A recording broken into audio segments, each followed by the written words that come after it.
Hey there, this is Pransh Verma और let's get start our next lecture। ठीक है, और अपना लेक्चर फ्लूइड मैकेनिक्स पे चल रहा है, मैकेनिकल प्रॉपर्टीज़ ऑफ फ्लूइड पे चल रहा है। ओके, और इन द लास्ट लेक्चर अपन लोगों ने बर्नौलीज़ थ्योरम पढ़ी, बर्नौली की एक एप्लीकेशन देखी जिसमें टॉर्रिसेली का ई फ्लक्स का एक्सपेरिमेंट था।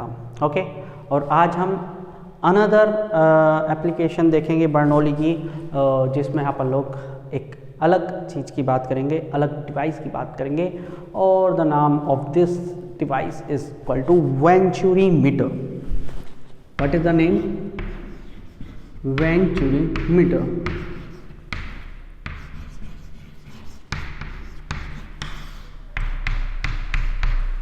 दिस इज लाइक कि डिफरेंट फेज हो, different cross sectional area of a pipe हो यदि, तो इस डिवाइस ने हमें बताया कि वहाँ पर प्रेशर कम होगा जहाँ पर क्रॉस सेक्शनल एरिया कम होगा, ये इसने बताया। ओके, हालांकि हम समझते हैं कि force upon area is equal to P, P is inversely proportional to area.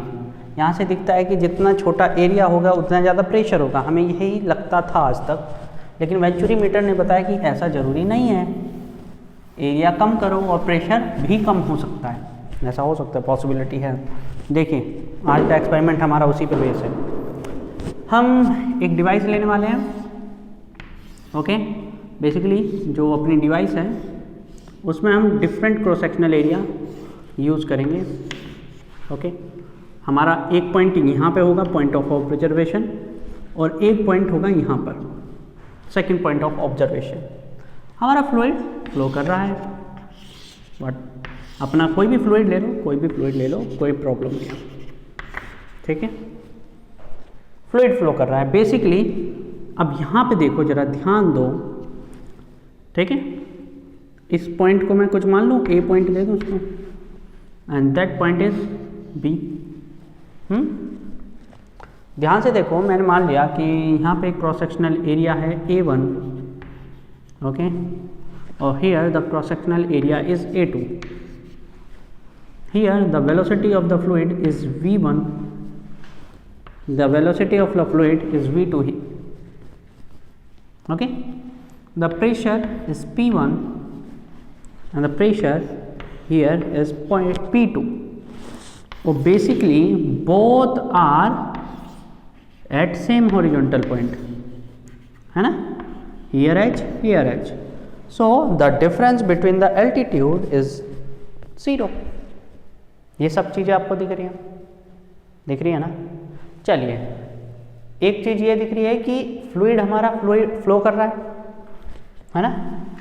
और फ्लूइड कैसा है हमारा? Fluid is ideal. Fluid is ideal fluid है, मतलब इनकम्प्रेसिबल है। दैट मीन्स जितना यहाँ पे एक सेकंड में एंट्री लिया उतना यहाँ से भी एक सेकंड में जाएगा, और उतना यहाँ से भी एक सेकंड में जाएगा। ये मतलब है इनकम्प्रेसिबल फ्लूइड का। ओके, चलिए चला बर्नौली लगा के देखते हैं यहाँ पे क्या लग सकता है बर्नौली से।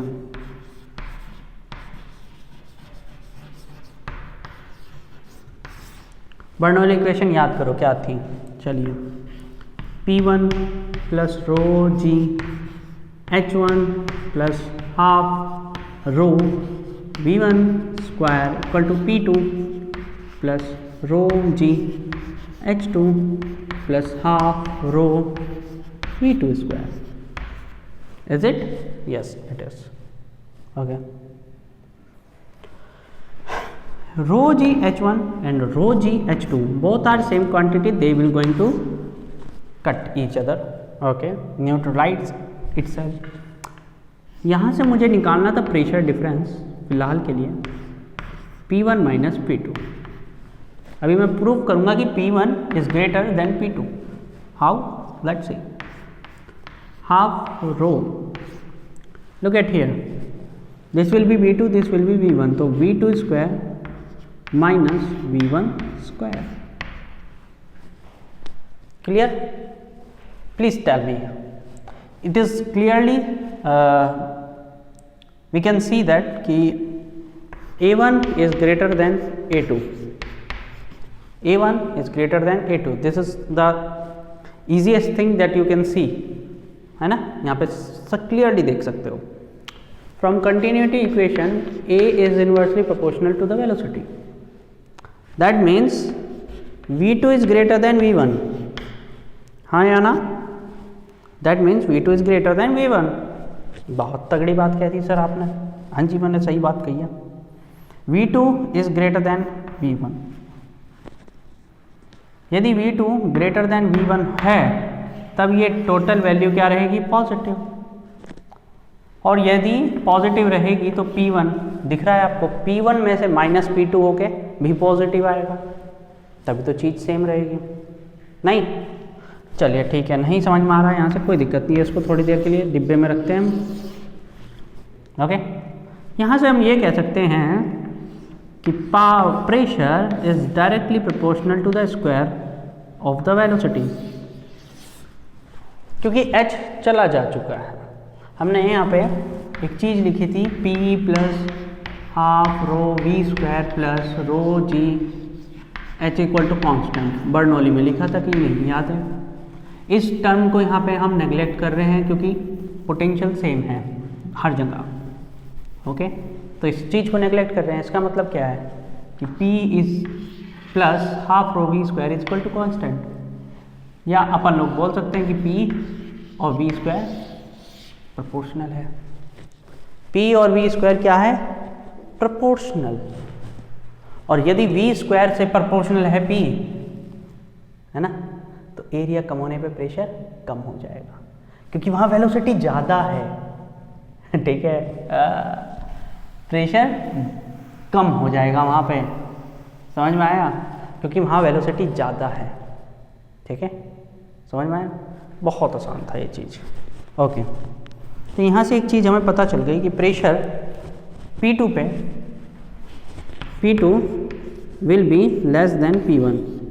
अब इसका दूसरा प्रूफ भी है और उससे हमें मिलेगा फॉर्मूला. इसको इक्वेशन बना के रख लो अभी आप, इक्वेशन नंबर 1. ठीक है,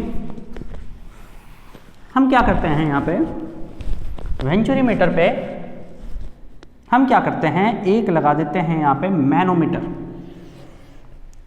क्या लगा देते हैं? मैनोमीटर. मैनोमीटर कौन सी डिवाइस थी? Manometer was device which is used to calculate the pressure difference. Okay, अभी 12th वालों को पोटेंशियल पढ़ा रहा हूँ तो आ जाता है कभी कभी जुबान पे. So pressure is a device which is used to calculate the pressure difference या प्रेशर गेज फाइंड करने के काम आते हैं. तो मैंने एक यूट्यूब मैनोमीटर लिया और उसमें कोई लिक्विड भर दिया मैंने. ठीक है, कोई फ्लूइड भर दिया मैंने. आप बोल सकते हो कि मैंने एक पीबी भर दिया, लेड भर दिया इसमें, लिक्विड मेटल. ओके, उस density is the largest density in fluids, in liquids.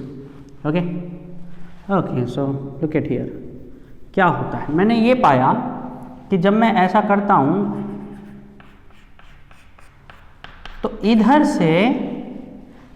से मुझे प्रेशर मिलता है और यहाँ पे मुझे कम प्रेशर दिखता है. क्यों? क्योंकि यहाँ वाला जो लिक्विड है जो इसमें फ्लो कर रहा है वो इसमें कम जाएगा, वो इसमें कम जाएगा और यहाँ वाला ज़्यादा चला जाएगा. यार ऑब्वियसली बात है. क्यों ऐसा क्यों होगा? सोच के देखो. यहाँ पे स्पीड कम है, धीरे धीरे जा रहा है, तो यहाँ पे जाने का, नीचे जाने का भी टाइम मिल जाएगा उसको आराम से. और यहाँ पे बहुत तेज़ी से जा रहा है, ठू ठू ठू, तो ऐसा लगेगा जैसे पानी जंप मार गया, थोड़ा बहुत नीचे चला गया. ऐसा होगा क्या? सोच के देखो. यदि आप धीरे धीरे जा रहे हो, टुक टुक टुक टुक टुक, नीचे गड्ढा आया, नीचे गए ना, है ना, और तेज़ी से भागे जा रहे हो, टक टक टक टक टक, बीच में गड्ढा भी आया तो उसको जंप कर जाओगे क्योंकि आपकी स्पीड बहुत तेज़ है. समझ में आया? यहाँ पे भी सेम फंक्शन यही हो रहा है. यहाँ पे वेलोसिटी कम है क्योंकि क्रॉस सेक्शनल एरिया ज़्यादा है.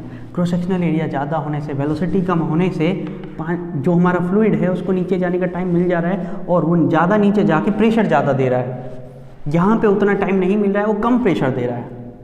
ओके, सो प्रेशर का डिफरेंस कितना आ रहा है दोनों तरफ। यदि मैं इसको बाउंड्री लाइन ले लूँ, ये अंदर पर नहीं जा रहा है और इधर ये बाउंड्री लाइन ली मैंने। ओके, तो I think so this is the height difference between them. Okay, and if the density of this liquid that is filled in the manometer is rho m, then this pressure difference P1 minus P2 should be equal to gauge pressure। P1 minus P2 manometer यही तो बोलता था, दोनों के height difference का gauge रो g H. रो कौन सा use होता था? जो लिक्विड है। यहाँ पे लिक्विड कौन सा है?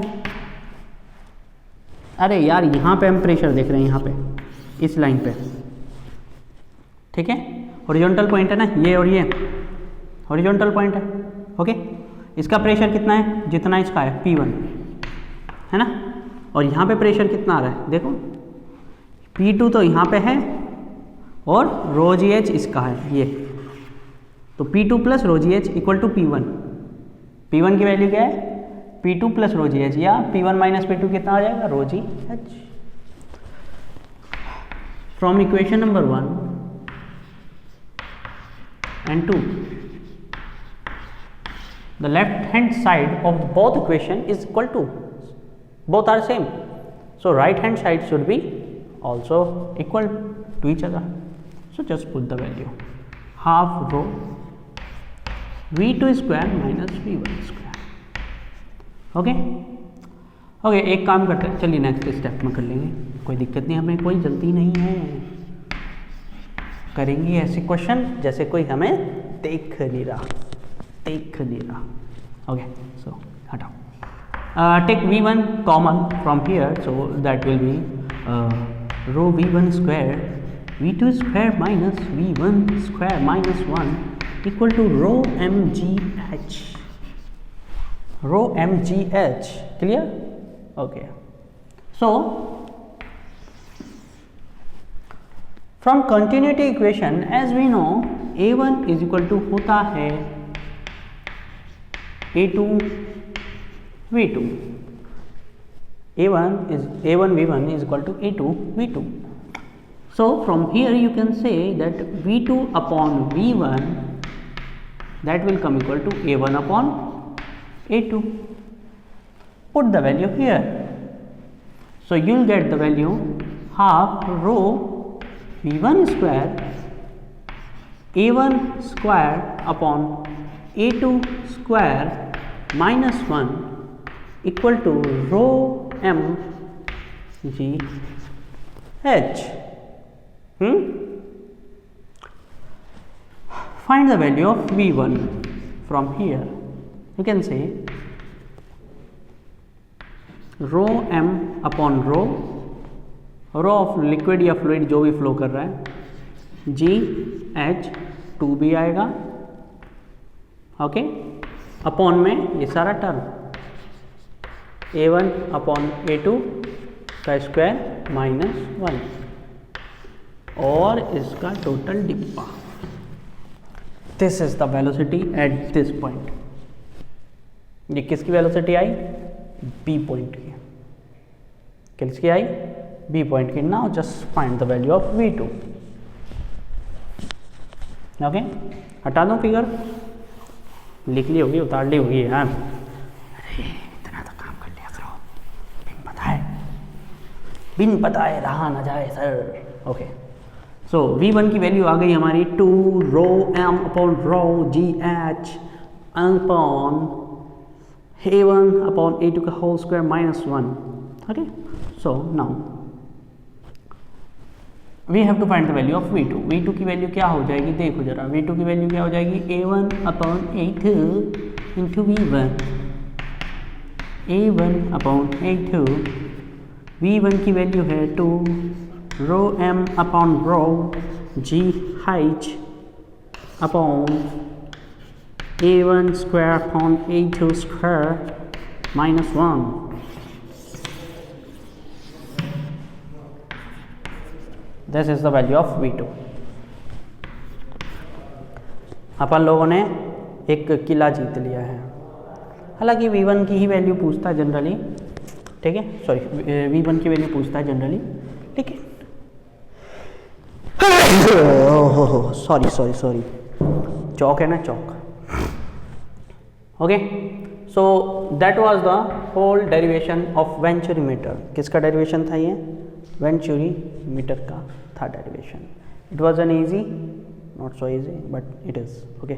सो अपन लोग यहीं रुकते हैं आज, ज़्यादा नहीं पढ़ते हैं आगे, क्योंकि आगे हमें पढ़ना है विस्कोसिटी। विस्कोसिटी एक अलग से दुनिया है, अलग दुनिया है। आप रियल फ्लूइड में जाने वाले हैं नेक्स्ट लेक्चर से, और हम विस्कोसिटी और सरफेस टेंशन को पढ़ने वाले हैं बढ़िया तरीके से, ठीक है। रियल फ्लूइड अपने आप में अलग है। अभी तक आपने जो पढ़ा वो आइडियल फ्लूइड था, जो एक्चुअली में अवेलेबल नहीं है दुनिया में। अब रियल फ्लूइड आप पढ़ोगे, ओके। तो रियल फ्लूइड के लिए तैयार होके आना, पूरा अच्छे से पढ़ लेना सब कुछ, और हम मिलते हैं नेक्स्ट क्लास में। Thank you everyone.